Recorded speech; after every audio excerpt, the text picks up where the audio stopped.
Kanwar root पर दुकान किसकी है, होटल किसका है, ठेला किसका है? क्या वो अबरार का ठेला है या फिर आनंद का ठेला है? क्या मुबारक ने ठेले के आगे नेम प्लेट लगाई? क्या मोहन ने अपने ठेले के आगे अपना नाम लिखा? सियासी गलियारे से लेकर सभी कांवड़ रूट पर और घर घर तक बहस तेज थी कि क्या इन दुकानदारों के लिए योगी सरकार का यह आदेश ठीक है? क्या संविधान में ऐसा कोई नियम कानून है जो आज इस मामले में अचानक से एक मोड़ आया? सुप्रीम कोर्ट ने मामले की सुनवाई करते हुए बड़ी लकीर खींची और यूपी सरकार के नाम वाले फरमान पर पावर ब्रेक लगाते हुए अंतरिम आदेश सुनाया। दुकानदारों को अपनी पहचान उजागर करने की जरूरत नहीं है, अपना असली नाम लिखने की जरूरत नहीं है, होटल कर्मचारियों के नाम भी नहीं लिखना है। दुकानदारों को, होटल मालिकों को, ठेले वालों को, ढाबे वालों को सिर्फ खाने के प्रकार बताने होंगे, जैसा कि खाना शाकाहारी है या मांसाहारी। किस प्रकार का खाना बेचा जा रहा है बस ये बताना होगा। ये जरूरी है इसीलिए ये जरूरी है इसलिए क्योंकि कांवड़ियों को शाकाहारी भोजन मिले, ये सुनिश्चित हो सके। और इस दौरान साफ सफाई का भी विशेष ध्यान रखा जाना चाहिए। इस अंतरिम आदेश के साथ ही सुप्रीम कोर्ट ने उत्तर प्रदेश, मध्य प्रदेश और उत्तराखंड की सरकारों को नोटिस भेजकर शुक्रवार तक जवाब मांगा है और मामले की अगली सुनवाई 26 जुलाई तक के लिए तय कर दी है। लेकिन फैसले का असर एपी सेंटर मुजफ्फरनगर में तुरंत देखा गया। जिन लोगों ने कुछ दिन पहले अपने ठेले के आगे नाम वाली पर्ची लगाई थी, निसार फल वाला, आरिफ फल वाला लिखा था, अब ऐसे लोग टीवी9 के कैमरे पर नाम वाली पर्ची हटाते दिखे। कांवड़ रूट पर टीवी9 की ग्राउंड रिपोर्ट के दौरान कुछ दूसरे लोग फैसले से खुश दिखे तो कुछ ने यह भी कहा कि उन्हें नाम लिखने से कोई एतराज नहीं था।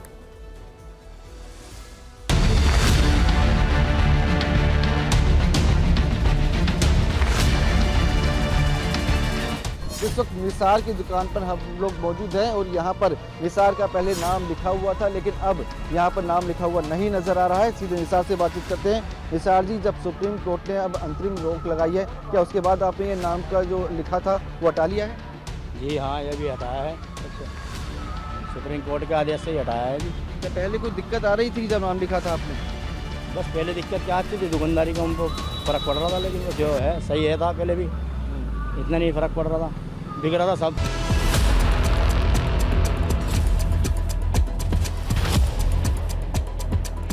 अभी भी यहाँ पर आरिफ का नाम आपको यहाँ पर लिखा हुआ नज़र आएगा। आरिफ, बात की जाए तो सुप्रीम कोर्ट ने अंतरिम राहत दे दी है, मतलब यानी कि अंतरिम रोक लगा दी है, आप इसको किस तरह से देखते हैं? बस उनका ऑर्डर है कि तख्ती उतार दो। अच्छा, तो तख्ती लगी रहेगी या फिर हटाएगी आप? नहीं हटा रहा हूँ।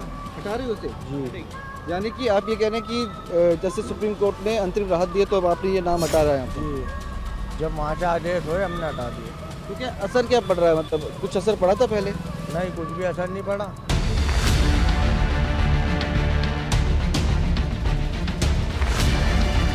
यहाँ पर जब हम लोग पहले आए थे तो यहाँ पर बाकायदा उनका नाम लिखा हुआ था, शाह आलम यहाँ पे लिखा हुआ था।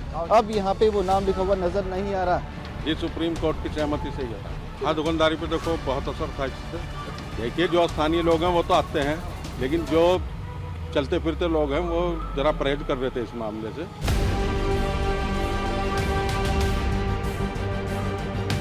हमारी दुकान पे कावड़िए भी नहीं रुक रहे थे, जैसा पढ़े थे और चलते थे, तो अब बहुत अच्छा लगा है।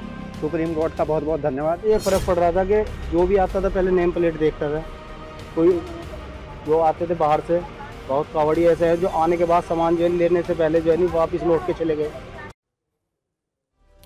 सुप्रीम कोर्ट के इस अंतरिम आदेश के बाद नाम वाले फरमान पर राजनीति भी एक बार फिर से गर्मा चुकी है।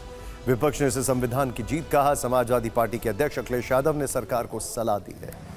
एक्स पर लिखा कि अब नई नाम पट्टिका पर लिख दिया जाए, सौहार्द में जयते। एआईएमआईएम अध्यक्ष असदुद्दीन ओवैसी ने कहा कि यह देश धर्म से नहीं संविधान से चलेगा। तो वीएचपी ने सुप्रीम कोर्ट के फैसले का स्वागत किया, लेकिन यह भी कहा कि गलत नाम से दुकान चलाना भी एक धोखा है।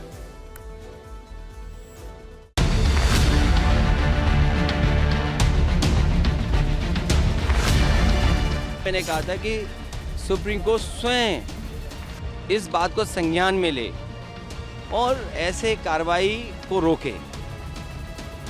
जैसे दिया बुझने से पहले फड़फड़ाता है, सांप्रदायिक राजनीति खत्म होने जा रही है, इसका दुख भारतीय जनता पार्टी को है। हम कांवड़ यात्रा में जा रहे हैं तो अपनी शुद्धता पवित्रता के लिए हम थोड़ा सा केयर करना चाहते हैं। आइडेंटिफिकेशन हो गया है, इसको डिस्टर्ब मत करिए वरना लंबे समय के लिए एक बहुत बड़ा नासुर बनेगा।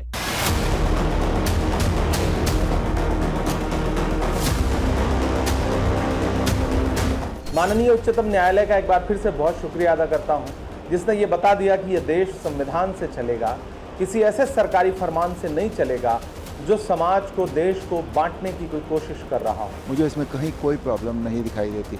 जिसको जो जा रहा है, जिसको कोई सामान लेना है या खाना खाना है या जो भी करना है, उसकी अपनी चॉइस होती है कि उसको किसके यहाँ खाना खाना है ना, उसे पता होना चाहिए। There is nothing wrong in it.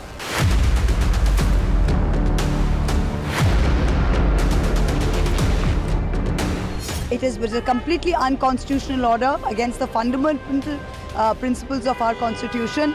Thankful to the Supreme Court for standing by us. अपनी आइडेंटिटी छुपा करके अपनी दुकान के बोर्ड में हिंदू देवी देवताओं का नाम लिखते हैं, चित्र लगाते हैं।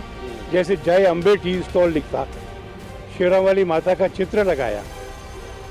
तो मैं समझता हूँ कि ये क्योंकि उनकी श्रद्धा नहीं है, ऐसा करना धोखा है।